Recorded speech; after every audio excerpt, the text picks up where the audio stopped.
And so in a sense, people of color have learned over a lifetime that sometimes it's easier to just shut down, you know? It's easier to just not talk about it at all rather than being accused of exaggerating or making a mountain out of a molehill or playing the race card, which is a nice and tidy phrase that white folks came up with 10 or 15 years ago when we decided we'd rather not deal with the reality that other people live, you see. So we'd rather just put it off to exaggeration, seeing things, playing a race card, which, by the way, if you don't learn anything else from this conference, learn at least this. If we actually are going to claim that race is a card, we ought to at least be honest about which card that is. I don't know how many of you play poker, but I can assure you that if race is actually a card, it has all the weight and power of the two of diamonds, which is to say not much, right? That is a pretty weak card. It doesn't actually win any hand in any game that you're playing, right? So the idea that people of color would exaggerate the problem of racism so as to somehow get somewhere in larger society or win an argument with those of us who are white doesn't make a lot of sense when you realize that every time people of color bring it up, even when it's completely valid and legitimate, they get shut down. What's up, YouTube family? Welcome back to my space. This is Evans Rayola. Guys, kindly do consider subscribing to this channel. So guys, on today's video, Tim Wise speaks about anti-racism. You know, unlike many white men, Tim Wise has dedicated his life in trying to minister against racism. Tim Wise, a prominent anti-racist educator and author, has extensively addressed the challenges of confronting racism amid contemporary societal backlash. In his discussions, Wise emphasizes the importance of understanding the historical and systemic nature of racism, advocating for reparations, and encouraging proactive white allyship. Wise underscores that racism is deeply embedded in societal structures, not merely a collection of individual prejudices. He draws parallels between historical injustices and present disparities, highlighting the necessity of systemic reparations. Wise argues that reparations are a moral imperative to address centuries of oppression, suggesting that systemic solutions are required to rectify systemic injuries. So guys, I want you to watch this video of Tim Wise trying, you know, to underscore, rather to explain to the white folk, you know, why they shouldn't be racist and why they should be open, you know, in terms of conversations about racism. Let's listen to this conversation. Once it's done, we will get back and do a critical analysis about the same. Let's watch this together, guys. This conversation about race and racial equity in particular is not one that people gravitate to automatically because it is fun. No one really likes to have this conversation. And I'm not saying that just from my own 23 years of experience. I'm saying it based on what the social science research actually tells us. The research has actually been done on this, and it finds that neither people of color nor white folks really enjoy having discussions about race and racism and racial discrimination or inequality. And that's for different reasons, but both of those reasons are worth exploring. So for people of color, for instance, what the research tells us is that for black and brown folk, they really don't like talking about this with white people in the room.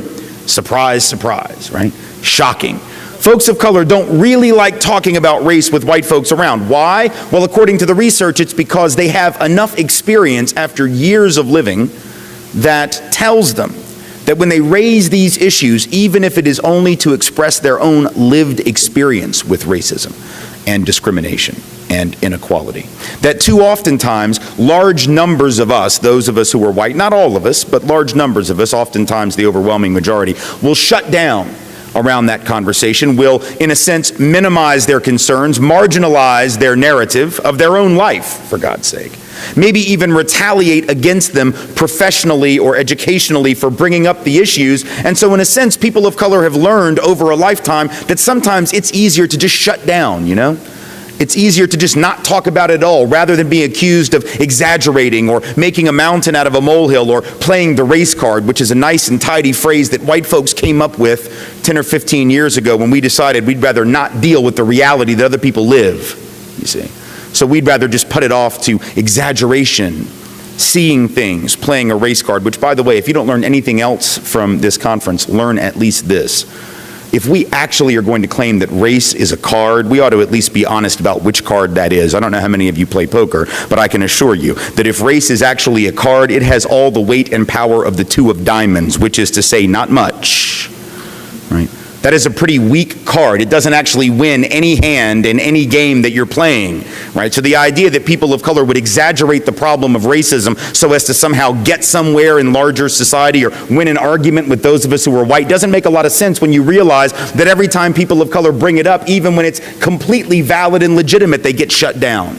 They get ignored, they get accused of exaggerating. So it's very obviously the case, and the research tells us, that people of color not only don't exaggerate the problem, if anything, they minimize the problem in their conversations with us for fear that no matter how true the allegation is and no matter how real the problem is, that we aren't prepared to hear it.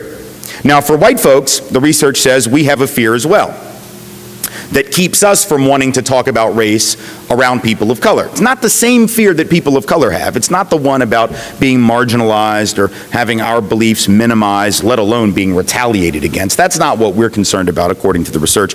According to the research, what we're worried about is that, oh my God, if we talk about race and people of color are in the room, we're gonna make a mistake, we're gonna say something stupid, we're gonna screw up, and then they might think we're racist because we're gonna say the wrong thing. Now, what's interesting about this is that the presumption that somehow a lot of whites apparently have, according to the research, that says that if we talk about race, that's when we're going to make people of color think that we're racist. The irony of that is the research actually tells us that people of color already assume that we probably are. Whether or not we talk, like opening our mouth is not the thing that makes people of color assume that we might be racist. What makes them assume that we might be racist is that we live in the United States of America, a country in which we have been conditioned from birth, generation in and generation out, to have certain racial assumptions and stereotypes. People of color are not being particularly judgmental or harsh when they make this assumption. They're just saying, for God's sake, you grew up here, we grew up here, we internalized some of this nonsense against ourselves, so we pretty much assume that you did too. That's all folks of color are saying. Right, is that if you grow up in a society where race and racism and racial prejudices and stereotypes have been embedded in the very fabric of the community, what are the odds that you escaped that? People of color would tell you the odds are zero, right? So the idea that we're going to keep our mouths shut and somehow keep people of color from thinking we have racial bias is sort of a fool's errand, because they've already started out with the assumption that, probably that's part of our character. And interestingly, there's a whole third body of research which comes out of Northwestern University in Chicago a couple years back, which finds that, interestingly enough, and again ironically, it is precisely at the moment when white folks don't want to talk about race and we shut down around it, even though it's the elephant in the room, it's precisely at that moment that we most confirm in the eyes of people of color that the reason we're being quiet is because we have something to hide. Right? So at that very moment when race is the obvious issue and we don't talk about it, black and brown folk look at us and go, yeah, see, I think I know why you're not talking, because I think you're covering up. So if anything, we'd be better off to just take the chance, wouldn't we? We'd be better off to take the risk, make a mistake, as we all will from time to time, oftentimes, many times in the course of a week or a month or a year, the course of our lives. We'd be better off to take the risk, screw up, say something stupid, get called on it, and then pull up our big people pants and try again. But instead, we run away from the conversation like children. It's not doing any good. It doesn't allow us to deal with the problem. But unfortunately, we live in a culture, don't we, in which we're being told that we don't really need to have this conversation around race anymore. People would look at you assembled here for a conference on this, assembled here to hear a talk called Beyond Diversity, Challenging Racism in an Age of Backlash, and they would say, what in the world are you here for? Why would you come to this? Why would you need to? What do you mean, racism in an age of backlash? What do you mean? How could we possibly have a problem with racism, they would ask you. Maybe you have, or others you know have asked you this question, or you've asked it yourself. How could we possibly, they say, have a racism problem? After all, we have a man of color as president. So done, we're done. Let's move on. I get these emails all the time, right? I get these emails and they all, they're going to be crazy because they're all capital letters, right? And red font. Like I wouldn't have known you were pissed if you took the cap lock off. I'd have had no idea you were angry at me. The death threat, the go kill yourself thing, I would never have figured that out. But the capital letters, that's what made me know. that you didn't like me much. I get these emails, they say, well, Tim. I remember I got this one like the day after President Obama was elected the first time, right? The very next morning, woke up, hadn't even had my first cup of coffee. Opened up the computer and there it was. Well, Tim, oh God, looks like you're gonna have to get a new hustle, because that's what this is. It's a hustle. Because I can very distinctly remember being 20 years old, looking in the mirror and saying to myself, now what is my hustle gonna be? And I thought about it for hours, days, weeks, and finally I concluded, because who wouldn't, that my hustle should be fighting white supremacy, because that always works out so well for those who choose that line of work.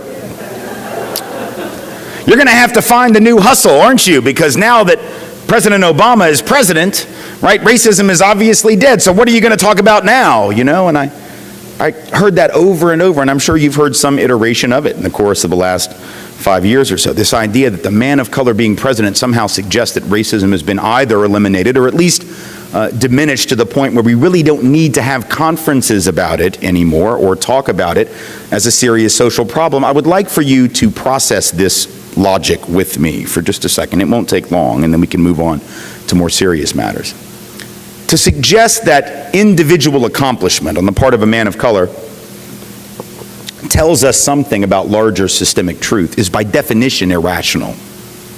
How do we know that? We know it because we can think of other examples that prove it. If I were to tell the women in this room, for instance, that if you really wanted to have equal opportunity in society, you should move to Pakistan, Israel, India, Great Britain, or the Philippines. Why? Because they've all had women as heads of state. We still haven't. I'm imagining that every woman in the room would know that was irrational advice. Right? If I were to tell you what you really ought to do, women, is pack your bags and move to Karachi, because there you will have full equal opportunity. Why do I know this? Because Benazir Bhutto, a woman, was elected head of state in Pakistan not once but twice. Now, of course, since she has been assassinated, so that lets you know how much some people loved her. But she did win. We still haven't had a female head of state, but I assume that every woman in the room, I assume my 9-year-old daughter, who knows nothing about Pakistan, Israel, India, Great Britain, the Philippines, or any other nation that's had a female head of state, I assume that even she would understand that to believe an individual woman attaining a powerful position somehow suggests that women on the whole are no longer subjected to patriarchal oppression was nonsense. And that's from a 9-year-old who doesn't even know what the words patriarchal oppression even mean. Even she would see through that, right? Because individual accomplishment doesn't tell us anything about institutional truth. That's why, an individual African-American woman, Madam C.J. Walker, could become a millionaire in 1911 selling beauty products to black women that white cosmetics firms didn't feel the need to manufacture, market, and distribute. Madam C.J. Walker became the first African-American millionaire, but that was in 1911, which on balance was not a good year to be black in America. 63 African-American folks lynched that year. The fact that she became a millionaire didn't obviate the fact that we were a racial fascist society at that time. There have always been people, as James Baldwin told us some 45 years ago, there have always been those who in the teeth of the deepest oppression were still able to overcome those obstacles. That tells us nothing about the larger society. And yet people are telling us, well, all right, maybe so, but you still shouldn't talk about this. Because to talk about it just makes the problem worse, right? I get those emails too. Also in capital letters, right? The ones that say, well, it's people like you who are keeping racism alive. If you just wouldn't talk about racism, it would go away. It's people like you who insist on talking about it that keep it going. And again, I would have you process the logic of this with me for just a second. It will not take long. I want you to process the argument with me that somehow when you have a major social problem, that the answer to that is talking about it less. And I would have you ask yourself, is there any other social problem on the face of the earth about which you would say that? Or about which anyone would say that? That yes, there's this problem, and the way we're going to solve it is to not talk about it. And if you're having a hard time coming up with another example, I will be happy to give you one. Here it is, world hunger. Let's think about that. If I were to stand up here and tell you this evening, rather than the talk I'm giving you, rather than that, give you a talk about world hunger and say, there are billions of children all around this earth who are starving right now as I speak for lack of adequate nutrition, how many of you would respond by saying, shh, oh my God, fool, don't talk about that? what in the world are you doing? If you talk about hunger, people are going to starve. That's how that works. My God, what kind of fool are you? On the other hand, if you would just stop talking about it, food would miraculously appear on the plates of those children, and they would have enough to eat. My God, what an amazing solution to world hunger. Why didn't we think about that? We could have done that. It's cheap. In fact, it's free. Just stop talking about it, and everybody has enough food. Bono could go back to making music, and the world would be so wonderful. Why haven't we thought about that? Because it's stupid as hell. That's why. It makes no sense whatsoever. You worried about crime? That makes sense. I'm worried about crime. Crime's a problem. I've been held up at gunpoint, had my apartment broken into many years ago, had my car broken into, right? I've been the victim of crime. Shh. My God, don't talk about crime. You talk about that, someone's going to get carjacked this evening. If you just wouldn't talk about it, we could empty the jails and prisons, fire all the cops. My God, what an amazing answer to the problem of crime. No, it's not. It's ridiculous.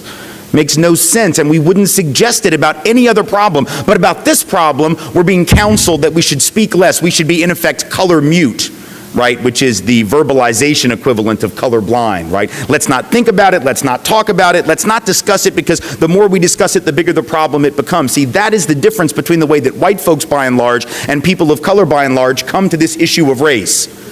Too many of us in the white community believe that we need to talk about it less, notice it less. My God, let's not see color. Let's not think about color. People of color understand that if you don't see color, you don't see the consequences of color, you see. As Julian Bond, civil rights legend, tells us. To be blind to color is to be blind to its consequence. And if you don't understand the consequence of color, all you need to do, and this is particularly pertinent right now, is think about the way in which this country responds to terrorism when it is perpetrated by brown folk as opposed to when it is perpetrated by white folk. Now, I don't know if you've seen the images that have been released in the last 2 hours of the suspected bombers in Boston, but they are not as they were reported to be. You remember yesterday and the day before, it was, dark-skinned male being sought. Yeah, they found 2 dark-skinned males. By dark-skinned, I mean light-skinned, right? Which is to say they did not fit the description, but now there are already 4 or 5 reports circulating in this country, and particularly in Boston, of Arab Americans being attacked because the presumption, right, the consequence of their color and their faith, the combination of those two things, or just the presumption of their faith, because hell, you don't know somebody's Muslim by looking at them, right, was that they were responsible naturally, because if it's terrorism, they must be. Now you got these 2, what look to me to be white frat boys, backward baseball caps, you know. Looks like every frat party I ever saw. But we're not going to start profiling them, or as now is the meme on the internet, if y'all haven't seen it, is brofiling. We're not going to start brofiling them. Maybe we should, but we won't, right? Because the consequence of color is that when white folks do crazy stuff, it doesn't end up sticking to the rest of us. And I wrote a piece on this 2 days ago, which has gone pretty viral. Some of y'all might have seen it. I listed 50 names of white terrorists going back the last few decades, 50 names, only a few of which you'll even recognize. Yeah, you'll recognize Ted Kaczynski, the Unabomber. You'll recognize Tim McVeigh and Terry Nichols. You recognize Eric Rudolph, maybe the Olympic Park bomber in '96. But the rest of them, odds are pretty good you never heard of any of them. Why? Because we don't talk about them the same way that we do those who commit terrorism with brown skin and a Muslim faith, right? And so you have 50 examples, and none of it stuck to white folks. I'm not worried that if I wore a baseball cap backward for some strange reason at 44, I mean, it'd be weird. I probably ought to be pulled out and profiled for that. But I'm not worried that if I did that somehow it's going to stick to me. See, people of color understand there are consequences to color, and so color blindness, color muteness doesn't allow us to address that, right? Not just with regard to terrorism, with regard to a whole lot of stuff, and I'm going to come back to that point. But what I really want to talk about with you this evening is this notion that even when we do talk about race, because sometimes we do talk about it, a lot of times we avoid it, that was what I was saying a second ago, but a lot of times even when we do talk about it, we really sort of water it down to the point where we don't get to the core of the problem. So that's why the title of the talk is Beyond Diversity, because see, we do a lot of diversity talk. We've been doing that for a very long time. That's not real new, you know. Colleges have been doing it for years. Corporations have been doing it for years. Community organizations, even churches and synagogues and mosques and all kinds of civic organizations have been talking about diversity and how we want to promote diversity and celebrate diversity and all that. We've been talking about that for years. But what does it mean? Because it seems to me that when a term of art becomes so common as the one known as diversity has become, there comes a point where you have to ask, what's the real meaning of that word? If it becomes so common that everybody can use it, even though we're not all on the same page about what needs to happen in regard to it, then that becomes a word that means everything and nothing at the same time. And I'm not real impressed by words that mean everything and nothing at the same time, because it doesn't tell us much about where we need to go. And with regard to diversity, that's what's happened in this country. So it's one thing to talk about diversity, it's another thing to talk about justice and equity and what that looks like. They are not the same. What's the problem with the diversity focus, whether it's corporate America or colleges and universities or high schools or civic groups? Well, a couple of things. First of all, when we talk about diversity in the abstract, which is what we usually do, what we end up doing is putting all the focus and all the attention and therefore all the pressure and the spotlight on the other, right? Those who were different than the norm, whatever the norm may be. So those who were different, we put the spotlight on them and we basically say, hey, we really want you to be part of our thing, right? But we never actually interrogate our thing. We just basically say, yeah, we want more brown faces in this space. We want more people like you to come and be part of us, but we're not going to ask questions about us. We're not going to actually interrogate the thing that we take for granted. We just want you to be more like us. And if you're willing to come and join our thing and be part of our thing, but not change our thing, then we're cool with that. But that's not justice, and that's not equity, and that's not fairness. Let me give you an example of what I mean. So many years ago, it was actually at the beginning of my career as someone going around the country as an educator and talking about this. Back in 1995, I went to Minnesota for the first time. I don't know if anyone here is from Minnesota. Anyone here from Minnesota? There's always there's always one or two, and it's funny, Minnesotans are really earnest people, but they also don't like to brag, so they always do like what you did. They're just like, yeah, I'm here, yeah. You know, they're not ostentatious people. Minnesotans are wonderful. Anyway, so I went to Minnesota for the first time, and I got off the plane in Minneapolis, and I was picked up by these three appropriately liberal white students for whatever that's worth, and it's worth nothing. And they were driving me to the campus at their school, which is like an hour 10, hour 15 away. And they were telling me, oh, we're so excited that you're here for our diversity day. Right?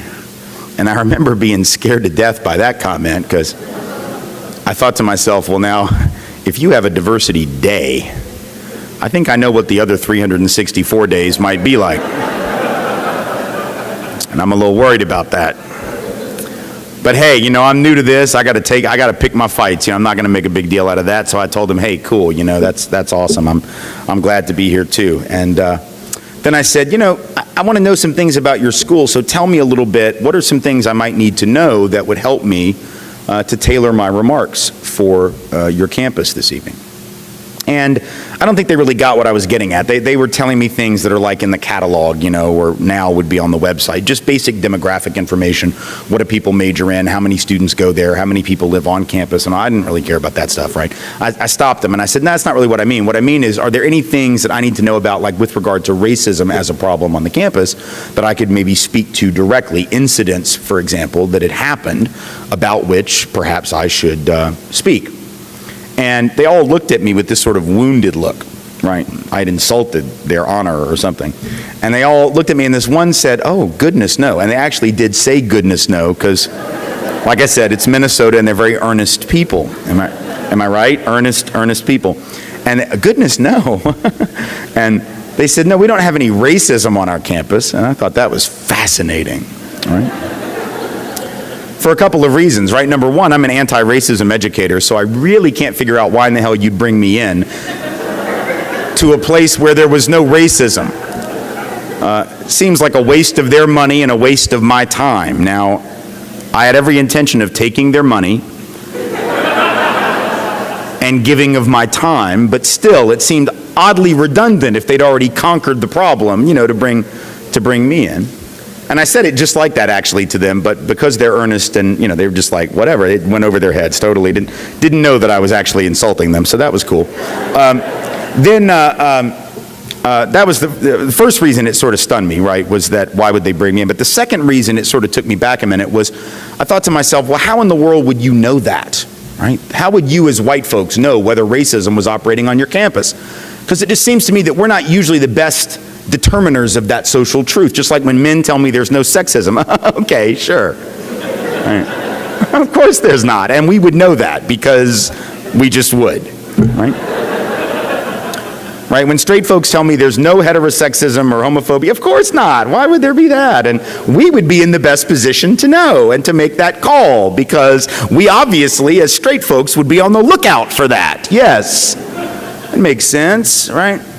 And I said it just like that, and once again, you know, seemed odd to me, but they insisted. I said, well, how would you know? And they said, well, there's this thing we have. Really? You have a thing that gets rid of racism? That is amazing. They're like, oh yeah. Earnest, like I said. Oh yeah, we got this thing. I'm like, well, what is it? Because I'm thinking to myself, hell, I'm going to Michigan in a week. I don't think they got it. I was living in New Orleans at the time. I knew we didn't have it. I was from Tennessee. I'd never seen it there. It's like, y'all got a thing? I need to get that. Y'all sell it at the airport? Because I will pick it up and put it in my bag and take it with me, right? And market it, right? And I said it just like that. And once again, nope, nothing. They said, no, really, we have a thing. I said, what is it? They said, well, it's this thing that, it's like our cultural norm. It's like our slogan. It's like our motto. It's like our way of life. It's this thing we call Minnesota nice. Yeah, you know, you're nodding. Minnesota nice. Everybody that's been in Minnesota for a minute has heard that, right? Minnesota nice. I'm like, what is that? Because I'd never heard of that. It's the first time I've been in the state, you know, and this one individual said, well, it's sort of like the golden rule. You know, you just treat people the way you want to be treated. I said, really, that works? Because that has been around forever. And that has never, ever gotten rid of racism any other place. But you're telling me that here, in this somewhat Scandinavian, incredibly cold environment, that thing has gotten rid of racism. How does that work? Once again, they didn't have much of an answer for me, so I decided I would drop it. Because I figured if I kept pushing them, they would eventually figure out that I was being cynical. So I decided the best course of action would be for me to ask people of color about this thing called Minnesota Nice. And so I had the opportunity over the course of the next several months to go back to the state a couple of times. And when I did, I made a point of sitting down with folks who were activists in communities of color, both black communities, Latino communities, Southeast Asian communities in the Twin Cities, indigenous Native North American communities, and asking leaders in those communities about Minnesota Nice, asking them, well, what do you think about this? And every single time they had the same answer. They all rolled their eyes first. And I don't mean like just like passively rolled their eyes. I mean the kind of eye roll that like you can hear the eyeballs rolling around in the socket, that kind of eye roll. And they all said, oh, Minnesota Nice is killing us. Family, this video was titled Beyond Diversity, addressing racism in an age of backlash. Family, right now, it's really difficult to start conversations about racism, either amongst a black audience or a white audience or a mixed audience. Many a times this conversation is hard, and it's usually rare for it to be discussed, you know, in our contemporary world. Many a times people do not want to talk about racism. And Tim Wise says that this conversation about racial equity in particular is a conversation that no one wants to have, including us black folks. You know, according to a social science research, neither the people of color or white folks are ready, or rather enjoy having conversations about race, racism, and equality. For people of color, they really don't like talking about this with white people in the room. You know, because they know very well that anytime we'd want to talk about this conversation, we black folks, they'd label it and say that we're trying to play the race card. You know, anytime we try and just speak out our grievances, it's always met with opposition amongst the white folk. People of color have learned over time that sometimes it's easier to not talk about it rather than be accused of exaggerating. You know, any times we talk about racism and racist behaviors, even in the comment section down below, you'll see somebody mention and say, we are trying to play the race card. So nowadays black folks are just shying away from talking about this conversation because they'll be told that they are exaggerating or playing the race card, a phrase that the white folk came up with after they decided they'd rather not deal with the reality of other people.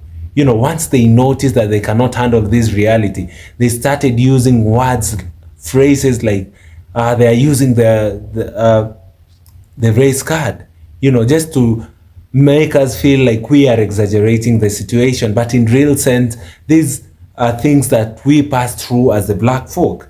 The idea that people of color would exaggerate the problem if racism so as to some way get somewhere in the society with those of us who are white doesn't make sense, because anytime people of color bring it up, they get shut down. This is a white man speaking, and I repeat, the idea that the people of color will exaggerate the problem of racism so as to some way get somewhere in the society with those of us who are white doesn't make sense, because anytime people of color bring it up, they get shut down. It doesn't make sense in any way. We have been conditioned in this country from birth to have certain racial assumptions and stereotypes against the black folk. These are the words of Tim Wise.